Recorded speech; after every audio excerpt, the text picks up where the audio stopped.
ஒரு நபர் முனிவரை பார்க்க சென்றார்.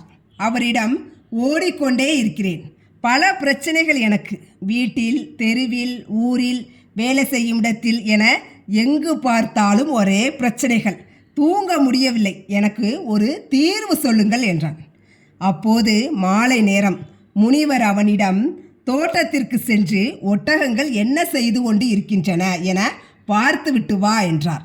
சென்றவன் திரும்பி வந்து, 100 ஒட்டகங்களும் நின்று கொண்டிருக்கின்றன என்றான்.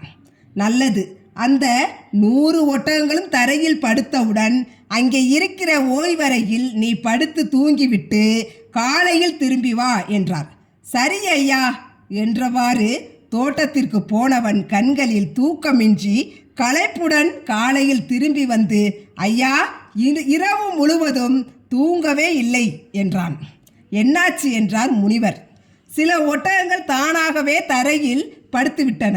சில ஒட்டகங்களை நான் மெனக்கட்டு படுக்க வைத்தேன். ஆனால் அனைத்து ஒட்டகத்தையும் படுக்க வைக்க முடியவில்லை. சிலது படுத்தால் சிலது எழுந்து கொள்கின்றன. அனைத்து ஒட்டகத்தையும் ஒட்டுமொத்தமாக படுக்க வைக்க முடியவில்லை. அதனால் நான் தூங்குவதற்கு போகவே இல்லை என்றான். முனிவர் சிரித்தபடியே சொன்னார், இதுதான் வாழ்க்கை. வாழ்க்கையில் பிரச்சனையை முடிப்பது என்பது ஒட்டகத்தை படுக்க வைப்பது போன்றது. சில பிரச்சனைகள் தானாக முடிந்துவிடும். சிலவற்றை நாம் மெனக்கட்டு முடித்து விடலாம். ஆனால் சில பிரச்சனைகள் முடிந்தால் வேறு சில பிரச்சனைகள் புதிதாக எழலாம். அனைத்து பிரச்சனையும் முடிந்தால்தான் நிம்மதியாக தூங்குவேன் என்றால் இந்த உலகத்தில் யாராலும் தூங்க முடியாது. பிரச்சனைகள் அனைத்தும் எப்போது முடியும் என கவலைப்பட்டு கொண்டே இருந்தால் நாம் நிம்மதியாக இருக்கவே முடியாது.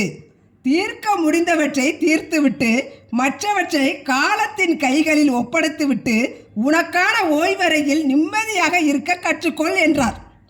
முனிவரை வணங்கிவிட்டு சென்றவன் சில நாள் கழித்து வந்து முனிவரிடம், சில ஒட்டகங்கள் படுக்கவில்லை என்றாலும் நான் நிம்மதியாக படுத்து உறங்குகிறேன் என்றான். வாழ்வில் பிரச்சனைகள் என்பது 100 ஒட்டகங்கள் போன்றது. அனைத்தும் ஒரே நேரத்தில் படுப்பதற்கான வாய்ப்பு குறைவே. ஒவ்வொன்றும் படுப்பதற்கான காலம் உள்ளது. அப்படியே நமக்கான பிரச்சனைகள் தீர்வதற்கான காலமும் உள்ளது.